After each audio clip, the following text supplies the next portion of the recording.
It is time now to introduce this next panel, Developing Tomorrow's Talent. And your moderator for this session will be Allison St. John, the illustrious North County editor for KPBS. And please join me in welcoming her to the stage, and you'll find this segment very enlightening. Thanks Allison, you bet. Okay, I just find it so exciting to see so many leaders from North County all gathered in one place. I feel like this is a region that is really beginning to define its identity as a separate region from the rest of San Diego County.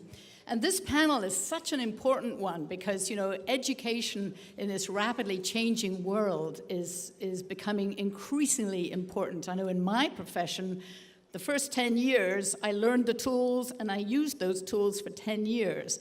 But in this last 10 years, everything started to change, and now it feels like in the media we're having to learn new tools every month. You know, it's very hard to keep up with the education. But I just wanted to make the point that KPBS does have a bureau in North County now at Cal State San Marcos, wonderful campus, very dynamic. And if you watch KPBS's Evening Edition tonight, you will see Carl Morgan and Josh Williams on the air being interviewed. So we are covering North County as best we can. So now we have this excellent panel to talk about this challenge of education. It feels a bit to me like we're trying to sort of retool the engines on a ship as the ship is moving along. Most of the industries now are having to deal with such incredible change. And on our panel, we have 4 people in industry and employers and 2 people representing the educational establishment. We have, let's see, to start off, we have Dr. Michael Alston, immediately to my left here, who is the senior staff engineer at Qualcomm, of course, San Diego's leading technology company, and anybody would love to get hired there. So we'll give us an idea of what they're looking for in employees. Then we have Renato Alessiani, who is CEO of Wavecrest Hotels and Resorts here in Carlsbad, recently supervising the new Hilton Carlsbad Oceanside Resort and Spa on Coast Highway in Carlsbad. Fabulous ocean views there, I noticed on the web, so he can tell us what the hospitality industry needs. Then we have, let's see, we have Melinda Del Toro, who is the Vice President of Human Resources for Viasat, a company that bills itself as built for breakthroughs. That obviously presents a challenge for any educator. She's introduced a competency-based leadership curriculum at her company. Next to her is President Sunny Cook of Mira Costa College, who just took this position in the last 3 months, so she's brand new. She is the liaison with the State Chancellor's Office for Economic and Workforce Development at the state level, so she is involved in this issue of how to educate tomorrow's workforce at the local and the state levels. The next person we have, let's see, who do we have? Is that Dr. Jim Hammerly, who is the interim dean of the College of Administration at Cal State San Marcos. He's been a senior executive at many companies like Xerox and Netscape, and he has decades of teaching, specializing in teaching entrepreneurial skills. So he knows what it takes to succeed in an entrepreneurial world. And then finally, who do we have left here? Dr. Michael Alston. Last but not, oh, sorry. Dr. Thomas? Dr. Capizzi, sorry, yes, that's right, thank you.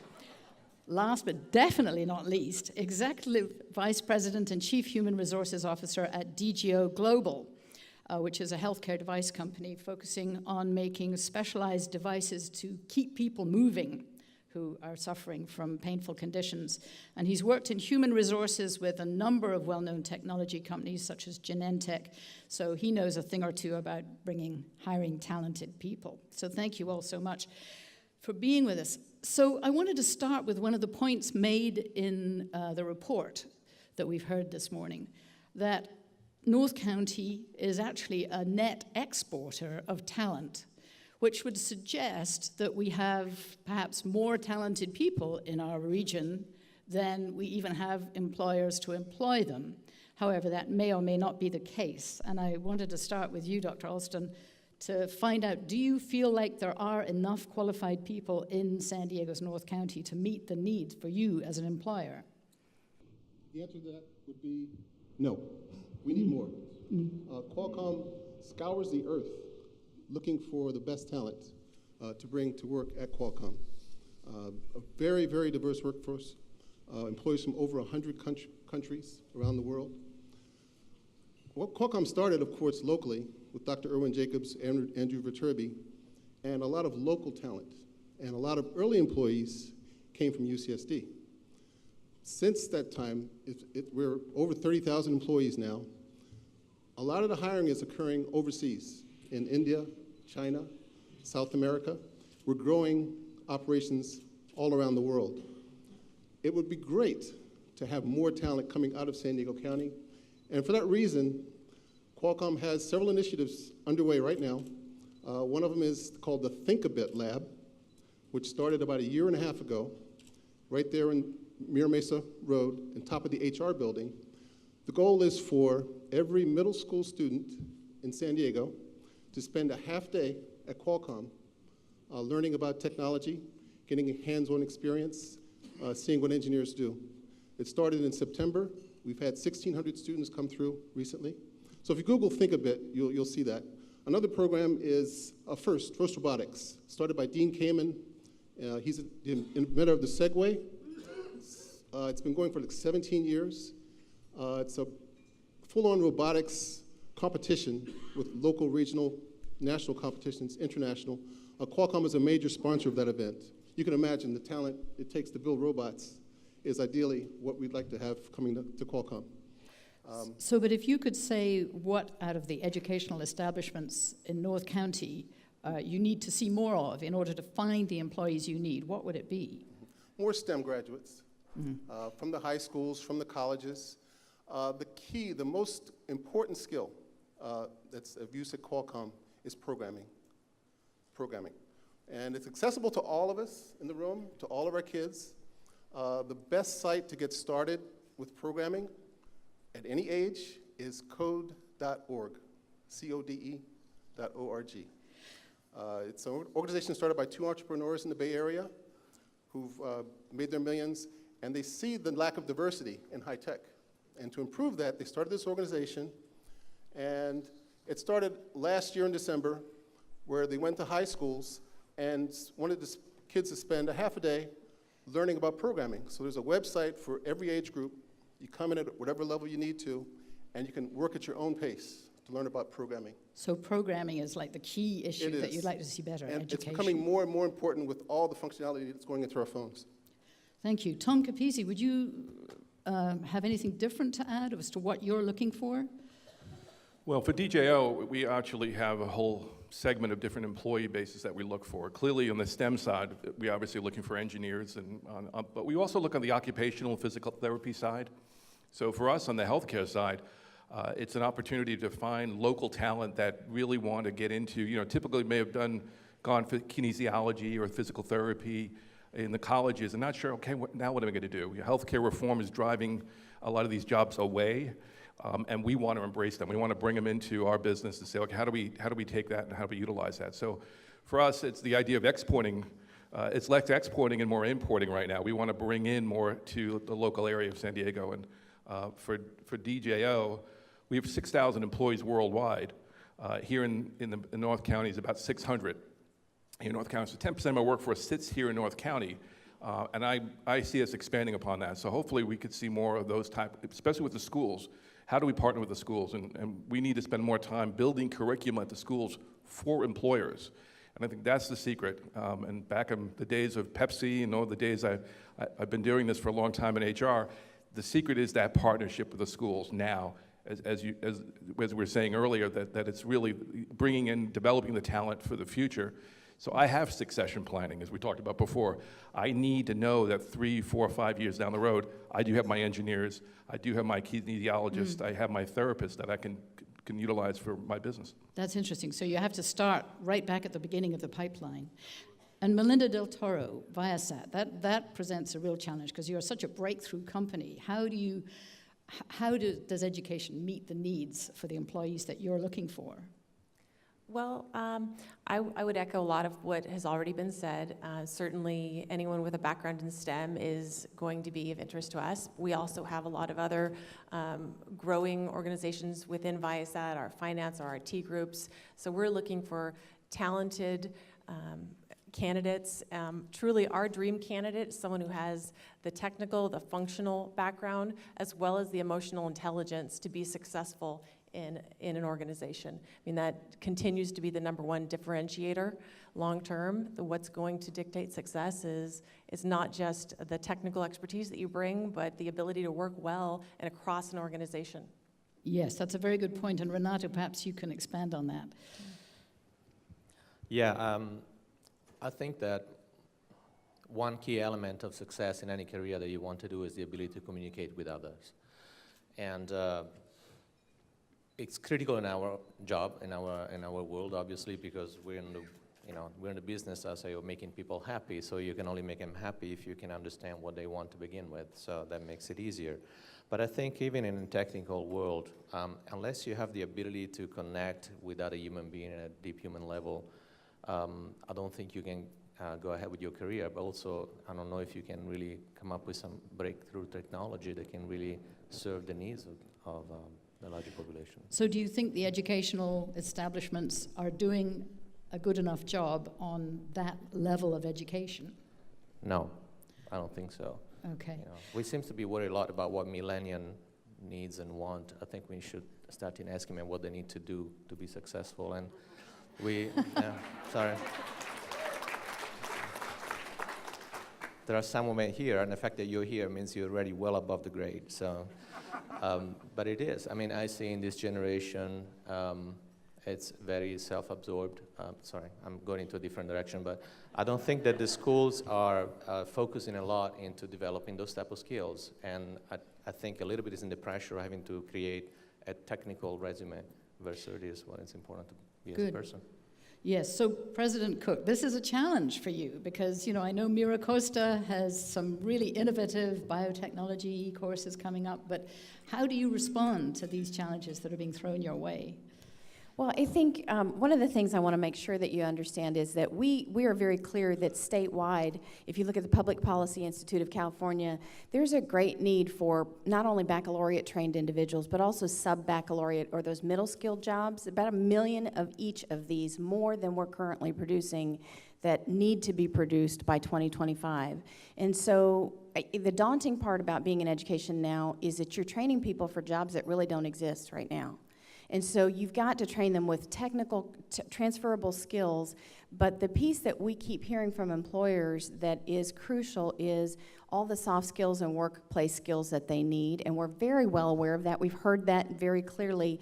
I think some of the things that we're doing, and I think this would make you very proud in North County, both I, representing all the community colleges in San Diego, and also Suzette Lovely, who's the, raise your hand, Suzette, who is the superintendent of schools at Carlsbad. We lead the county-wide effort to really create career pathways starting from high school, middle school, and aligning curriculum and making sure that what we're teaching our students in career pathways in those priority sectors that we have identified in the county, that we're developing those and aligning those pathways together.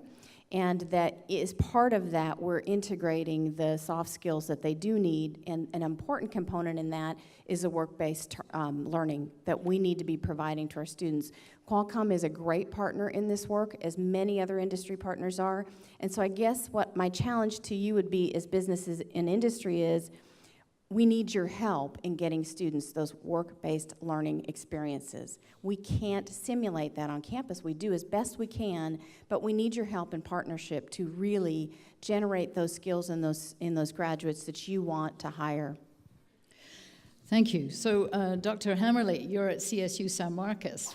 How is this institution responding to this challenge? So I'll just echo what Dr. Cook said. I have an advisory board for my college, of course, and for we have one for each of our departments, and we rely upon them for feedback on curriculum development. One of the questions we always ask them is, what is the number? So let's assume that we do a pretty good job on the academic training. What's the number one missing skill? And consistently, loudly, and clearly, development of soft skills is the #1 shortfall of many of our students. Now, again, we we teach many of the underrepresented minorities. 85% of our students come from the local area and are graduated into the local area. So soft skills development, many of them, 60% of them are first-generation college students. So development of soft skills is not something they've done at home. So we are putting programs in place to try to address that. Let me just comment real quickly on general education. I'm actually speaking as a parent of 4 kids. I have 1 biological and 3 adopted kids, and a lot of parents come to me and say, what should I do with my son and daughter? You know, and the first question I ask them, are they intellectually and emotionally ready to go to a 4-year school? And so the 4-year school's ideal for doing that, develop the independence that the student needs without the adult responsibility. And so we promote, obviously, 4-year education simply because the lifetime earnings of a 4-year college graduate will be approximately double that of a high school graduate. And the other big change that we're trying to respond to is that there are many jobs today that have a requirement filter that has raised considerably in the industry. So for example, if you look as an IT tech support person, technically a 4-year degree is not required, or if you're a construction supervisor, lots of jobs in the market that we see are starting to set expectations for education attainment that were not in place 10 years ago. So I would also just echo what Dr. Cook said, that the extracurricular projects that we do with a lot of the local companies and businesses and organizations are really important. So please help us do that. It's so interesting because you're talking about the challenge both of the soft skills and, of course, the rapidly changing technology.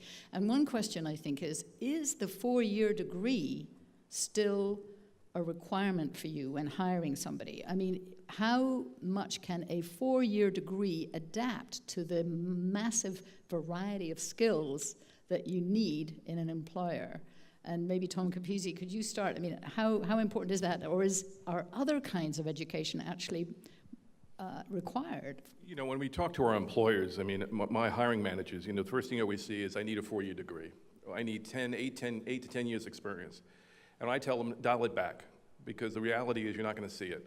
I rather see, and what I'm trying to instill in them is that 2-year degree student, because there is a discipline about coming out and having some of that education, which we look for, or coming out of high school and having the willingness and has actually had some work experience. So I put a lot more weight on my work experience than I do on the college degree in certain jobs.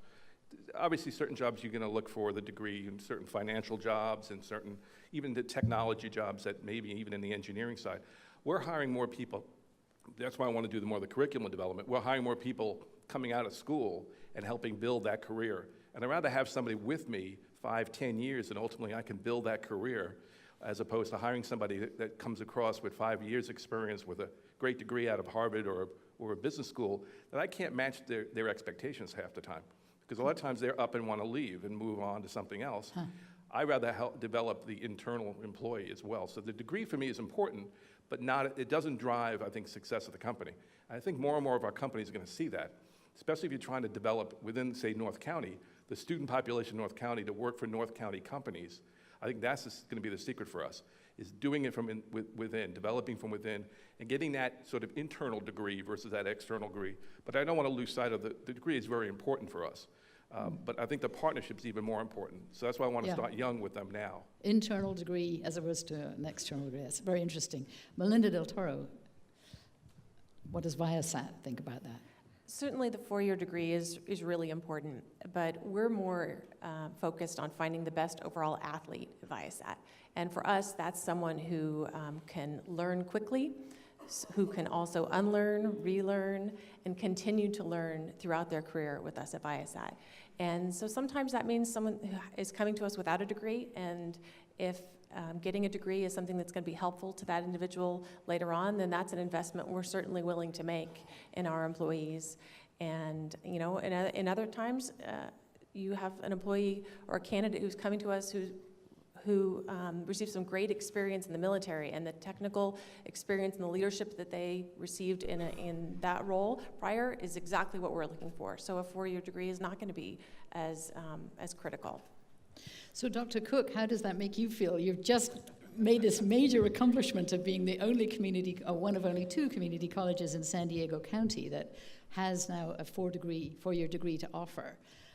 So I think part of our job is to educate employers about the value of 2-year degrees and certificates that really provide people with applied skills.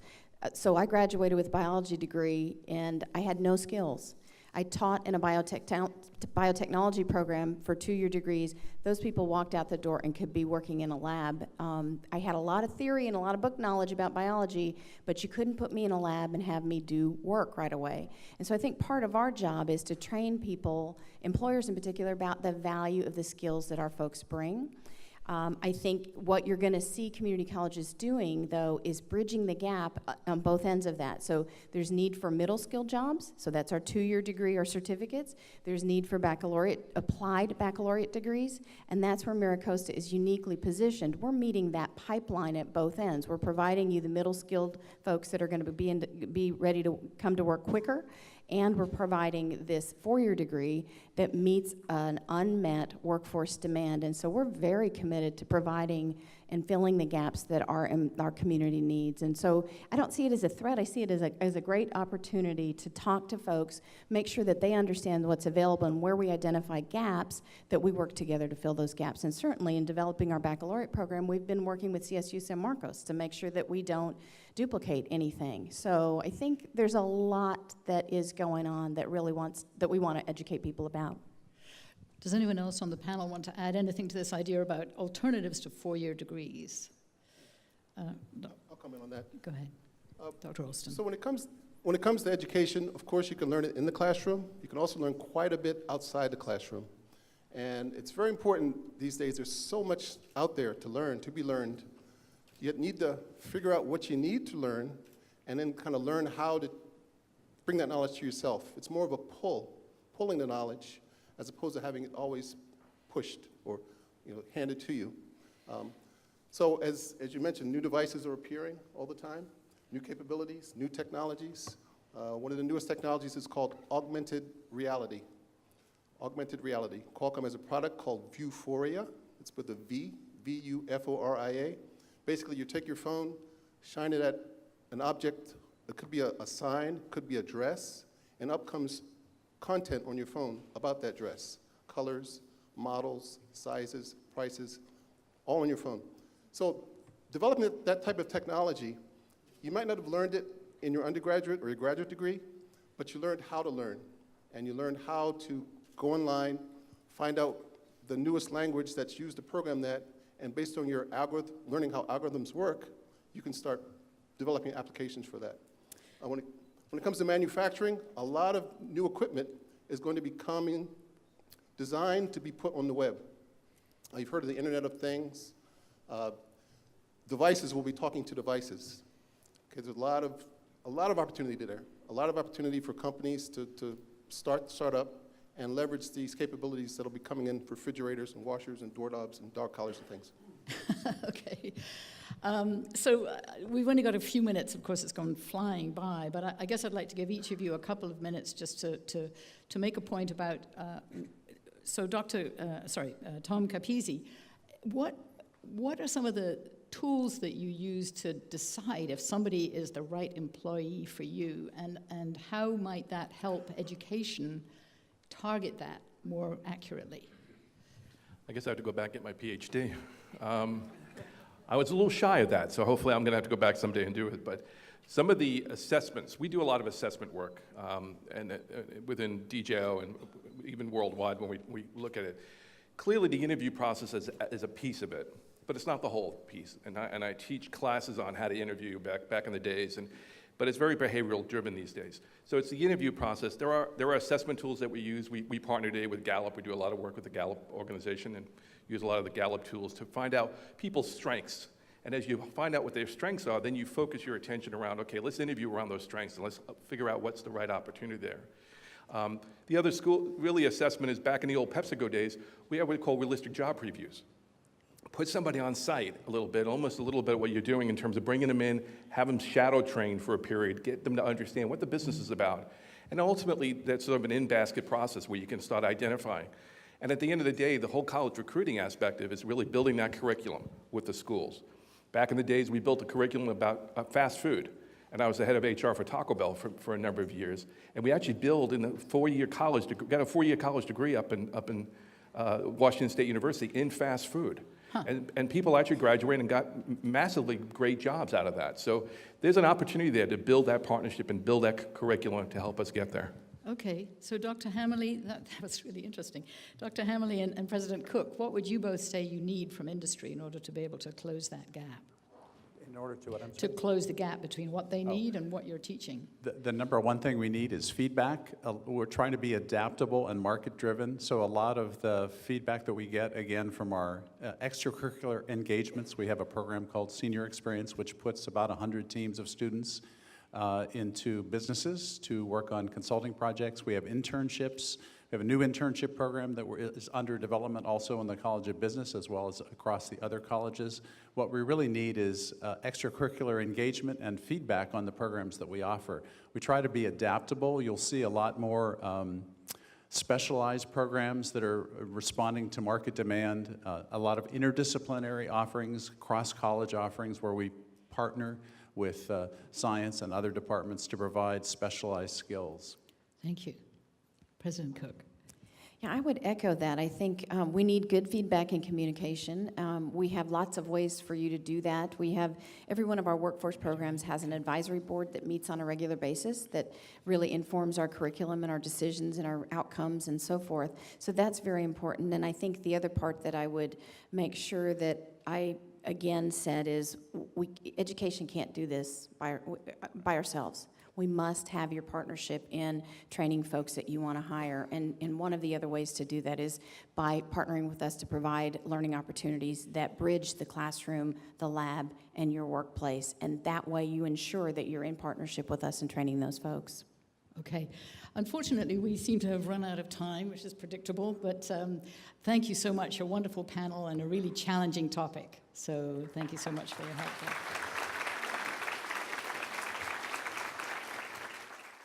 Kim Thorner, immediate past chair of the San Diego North Economic Development Council and the general manager of the Leeuwenhoek Water District. And close it out for us. I understand you're also going to launch the new North County Digital Business Journal. Thanks for joining us, and take her from here on out. Thank you. Okay. Thank you. Could you please help me in thanking Jean for being our host today?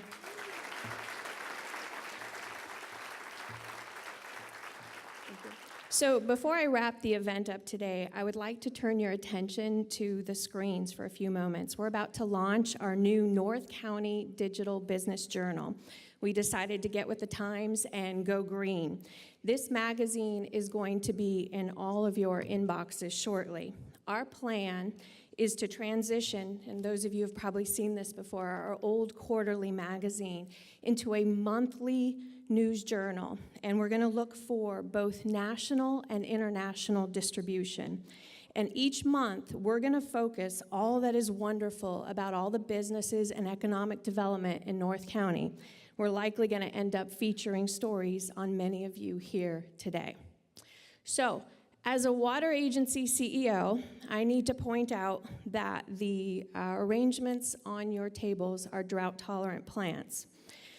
They also include a 30-day VIP membership to Tri-City Wellness. So I'm going to invite you right now to figure out who at your water table had the lowest monthly water bill for January. And I say bill because I guess most of you might not know what your units are. If you had the lowest monthly water bill for January, you get to take home the plant for your conservation efforts. Now, as you talk, if anyone wants to rat out the person with the highest monthly water bill, point to them, I'll come talk to them. I'm also going to point out that SDG&E on the way out actually has low-flow shower heads, so I suggest you go and visit their table. You all are debating who had the best water use. I also need to thank, and can you please help me thank our amazing staff at the EDC for the event today.